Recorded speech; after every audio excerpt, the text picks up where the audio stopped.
자, 엄카, 악카 사용시 주의사항에 대해서 말씀을 드리겠습니다. 소득이 없는 자녀가 카드를 사용한다. 이건 뭐 답이 없는 거죠. 소득이 없는데 어떻게 카드를 결제를 할 수가 있어요. 그죠? 네, 이런 부분 누구나 합리적인 의심할 수 있는 건 하지 마시라고 말씀을 드리고 싶습니다. 그 다음에 자녀의 통장에 매달 입금해 준다. 뭐 용돈이 아닌 수준을 넘기는 수준의 금액을 넣었을 경우. 네. 여러분 잘 아시다시피 FI라는 곳이 있습니다. 금융정보분석원. 네. 이곳에서는 여러분들이 자동이체하는 모든 내역들이 다 기록이 되고 다 남아 있어요. 그래서 확인할 수도 있고요. 그래서 과세관청에서 이걸 자료로 활용하기도 합니다. 그러니까 이체를 해준다. 뭐 이런 것들은 모든 기록이 남는다라고 생각하시면 됩니다. 그리고 이제 사회초년생이 갑자기 고가의 물품을 산다. 이제 막 취직했으니까 소득이 이제 발생했어. 그래 이제 부모가 야, 너 소득 발생했으니까 차 한 대 사줄게 하고 1억짜리 뭐 고가의 차를 사줬습니다. 이거 정말 다 좋았는데 네, 뭐가 필요합니까? 그 소득이 쌓이는 그 기간이 필요한데도 불구하고 그냥 바로 사주는 거죠. 근데 만약에 그거를 자녀가 상환할 수 있는 능력의 캐파만큼의 소득이 발생이 된다면 좋겠지만 그렇지 않는다. 차익이 생긴다. 그건 다 증여죠. 네. 그래서 그런 부분들은 조금 조심을 해야 됩니다. 30대, 40대가 좀 쓰시면 좋고요. 왜? 소득이 어느 정도 일정 부분 발생을 하잖아요. 네. 그런데 만약에 이제 부모님이 서울에 살고 자녀가 부산에 사는데 엄마 아빠 카드를 부산에서 계속 사용한다. 이거 될까요? 합리적인 의심을 할 수가 있는 거잖아요. 자, 그리고 이제 신용카드 사용 내역은 세무조사의 가장 근거가 됩니다. 그래서 요즘은 사용을 잘 안 하는 추세이기도 합니다. 그래서 이왕이면 뭐 현금을 좀 주는 그런 형태로 많이들 하고 계시죠. 그리고 이제 자녀의 이제 자금 출처, 소득의 인정 부분은 과거에 5년 동안의 소득 금액을 인정을 합니다. 만약에 어떤 이제 자산을 취득을 했어요. 그 취득한 날로부터 과거의 5년.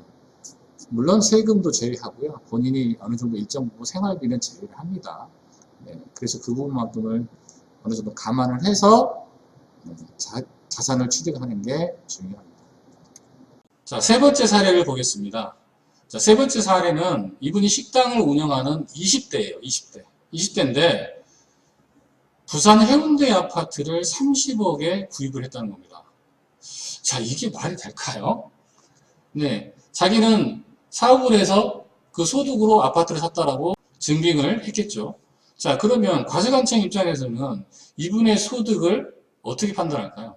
이분의 소득을 소득신고 한 만큼을 판단하겠죠. 따라서 이분 같은 경우에는 사업소득 누락으로 보고 결국 사업체까지 세무조사가 되는 그런 불행한 결과를 낳게 됩니다. 아파트 취득자금에 대한 증빙 자료가 사업소득으로 잘못 증빙이 되는 바람에 그 사업체도 위험해지는 그런 결과를 초래하게 됩니다. 이만큼 아파트의 편법적인 취득 이런 부분들은 반드시 주의를 해야 되고요. 전문가를 통해서 이런 아파트도 증여를 하는 게 굉장히 필요하다고 판단이 됩니다. 자, 그렇다면 어떻게 하면 아파트를 실질적으로 증여세라든가 이런 부분들을 좀 방어하면서 증여 또 내지는 취득자금을 마련해 줄 수 있을까요? 많은 분들이 증여 추정 배제 기준에 대해서 여쭤보고 있는데요. 증여 추정 배제라는 게 과연 뭘까요? 과세관청 직원들은 일일이 모든 것을 다 확인할 수가 없잖아요. 그래서 어느 정도의 금액 범위 내에서는 추정을 다만 하지 않을 뿐이죠. 네, 배제한다는 그런 뜻인데요. 그 배제에 대한 금액에 대한 기준이 나와 있습니다. 세대주인 경우와 세대주가 아닌 경우로 구분이 되어지는데요. 30세 이상, 40세 이상, 그리고 주택이냐, 뭐 채무냐, 뭐 이런 부분에 따라서 금액이 좀 다 다르고요. 총액 한도가 세대주인 경우 40세 이상인 경우에 4억 원의 한도를 두고 있습니다. 이 금액이 예를 들어서 확인할 수 없는 금액이다. 그러면 증여로 추정을 하겠다는 거죠. 그러면 한번 사례에 대해서 한번 알아볼까요? 먼저 증여추정 배제에 대해서 알기 전에 어떤 자산을 취득을 했을 때는 반드시 취득자금의 소명률이 80% 이상이 되어야 합니다. 첫 번째 사례 같은 경우에는 주택 취득자금이 12억 원이었어요. 소명 금액을 9억 7천만 원 정도 했네요. 자, 미소명 금액이 2억 3천입니다. 자, 제가 뭐라 그랬죠? 30세 이상 세대주인 경우입니다. 제가 처음에 말씀드렸죠? 자산 중에 주택에 해당이 됩니다. 주택에 해당이 되고 30세 이상 세대주인 경우에는 주택에 한해서는 1억 5천만큼에 대해서 증여추정 배제를 한다 라는 부분인데요. 근데 자, 미소명 금액이 2억 3천이에요. 1억 5천을 오버를 한 거죠. 그죠? 근데 소명률은 81.7%입니다. 자, 12억 원 대비해서 9억 7천 원을 소명을 했어요. 야, 박수. 80% 넘는 소명을 했어요. 그러면 나머지 금액에 대해서 증여를 안 볼까요? 그렇지 않습니다. 증여 추정을 한다는 이야기죠. 왜 그렇죠? 1억 5천이 넘었잖아요. 네, 그래서 미소명 금액이 30세 이상의 세대주인 주택에 한해서 1억 5천의 금액을 오버했기 때문에 증여추정 배제 기준에 대한 금액을 오버했기 때문에 증여추정으로 봅니다. 자, 두 번째 사례는 자, 주택 취득자금이 8억 원이었어요. 소명을 6억 8천을 했습니다. 미소명 금액이 1억 2천인데 자, 소명률이 얼마죠? 85%예요. 네, 그리고 금액도 1억 2천. 자, 1억 5천이 넘지 않죠. 그래서 나머지 이 1억 2천에 대해서 증여 추정을 하지 않습니다. 자, 세 번째 사례를 보면 주택 취득자금이 3억 원이고요. 소명 금액을 2억 1천. 와, 많이 했죠. 미소명 금액이 9천만 원밖에 되지 않아요.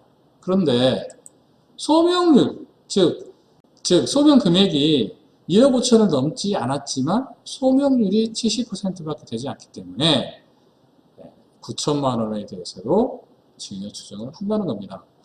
자, 만약에 40세 이상 세대주인 경우가 주택 취득자금이 12억 원이고 네, 소명 9억 7천, 미소명 금액이 2억 3천이다.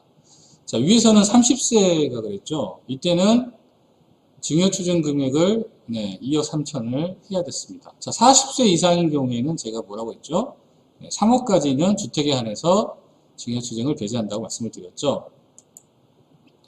자, 소명률은 똑같습니다. 하지만 네, 40세 이상의 세대주임으로 인해서 네, 2억 3천은 3억이 안 되죠. 네, 그래서 증여 추정을 받지 않고 증여 추정 금액도 없습니다. 그리고 많은 분들이 여쭤보세요. 자, 2억 3천이 왜 2억 3천이냐? 1억 5천까지는 증여 추정 배제하니까 1억 5천 빼고 8천만 원이 증여 추정 금액이 아니냐? 이렇게 물어보시는 분들이 의외로 많으세요. 네, 전액 2억 3천 전액 증여 추정 금액으로 네, 봅니다. 자, 그런 부분 꼭 인지하시고요. 자, 소나기는 피해라. 지금 뭐 증여 추정 배제라는 말씀을 드렸지만 이게 그냥 좀 업무상의 일정 부분에 적용되는 부분이지 절대적인 게 아닙니다. 따라서 지금처럼 강남의 아파트를 타깃으로 해서 네, 이렇게 대대적인 세무조사나 대대적인 조사를 할 경우에는 이런 것들이 과연 얼마나 네, 사용이 될까요? 그렇지 않을 것 같아요. 그죠? 네, 그래서 기본적으로 소나기는 좀 피하는 부분을 좀 말씀을 드리고 싶습니다. 자, 지금까지 아파트를 증여할 때 어떻게 하면 세금을 좀 줄일 수 있을 것인가 사례를 통해 한번 알아봤습니다. 하지만 이 아파트의 증여도 여러 가지 한계가 있었죠. 먼저 증여세를 납부할 재원 마련이 존재해야 된다. 즉 아파트를 증여하게 되면 수증자, 자녀가 증여세를 납부할 수 있는 납부 재원이 있어야 되겠죠. 네. 그리고 만약에 부담부 증여를 한다. 즉 전세를 끼거나 뭐 그럴 경우는 상관이 없습니다. 대출을 꼈을 때는 어떻습니까? 대출을 꼈을 때는 이자나 원금을 상환을 하겠죠. 그래서 미성년자 같은 소득이 없는 자녀의 경우에는 납부 재원이 없기 때문에 만약에 부모가 원금과 이자를 대신 상환해주면 그것도 증여세에 포함이 됩니다. 만약에 증여세를 대신 부모가 내줬다. 그러면 증여세에 대한 증여세가 또 나오게 되는 것이죠.